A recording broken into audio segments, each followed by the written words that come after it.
we often as general managers in this league talk about presidential roles. Some organizations thrive with their president and their GM and their head coach. Others, there are, let's call it the way it is, there are acrimonious relationships between, because there's this banter about stay in your lane idea. If you were at a symposium and a group of owners were there and they were going to tap into Les Snead's knowledge about an organization that manages well with an ownership and a president and a GM and a head coach, of course. Yeah. What would be your recommendation to owners around the league as far as putting together their organization at the top?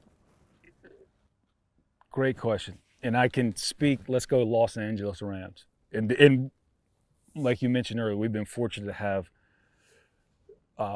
consistent success recently. But so let's start with Kevin, our president, myself, and then Sean, head coach. What's very interesting, I can say, about our group is at the end of the day, all of us as humans are thumbs up, right? You'd want them in your bunker. The neat thing that has occurred authentically is Kevin, right? Kevin's the steward of the franchise, and a lot of that has to do with all the things that go on in business. And Kevin really doesn't want to make football decisions.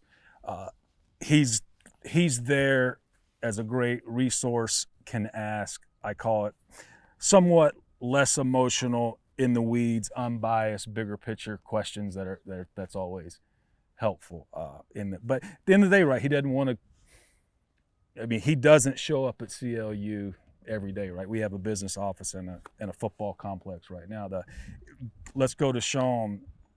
Sean's a 10 in terms of tactical. He's a 10 in terms of leadership, but he's a 10 plus in terms of, I call it, humility for someone that's as good as he is.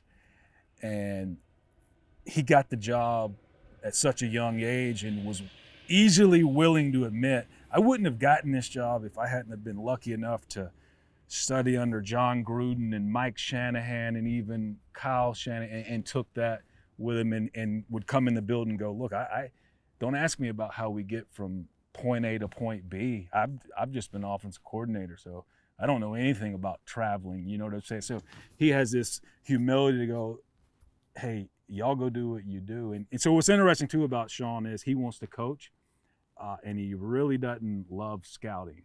Like, he's one of those, when you sit down and watch college players with, he is a couple plays in and he's already into the nuances of, you know, either look at this great, look what they're doing. Look what they're doing to this safety. They're putting that safety in such a hard spot. I'd hate to be that safety's dad, because this is impossible. You know what I mean? He's already in the nuance of the tactical. And so what's interesting in my role in all this, I certainly can't help our business side, right? We'd lose. So I don't want to do that, and I don't want to coach. And so that's the neat thing, if I were to say, of all that, right? You've got really good people who all we want is success for the Rams, but we know our domain of expertise, and we want to probably try to dominate that domain. And then, again, we're in the bunker and our backs turned to each other, and we know that we're getting, and no one wants to jump into this domain for, like, we are, whatever the reasons are that we see happen in this league, right? Where you try to jump into maybe a domain that's maybe not your area of expertise, and it just muddies the water, clouds it up sometimes.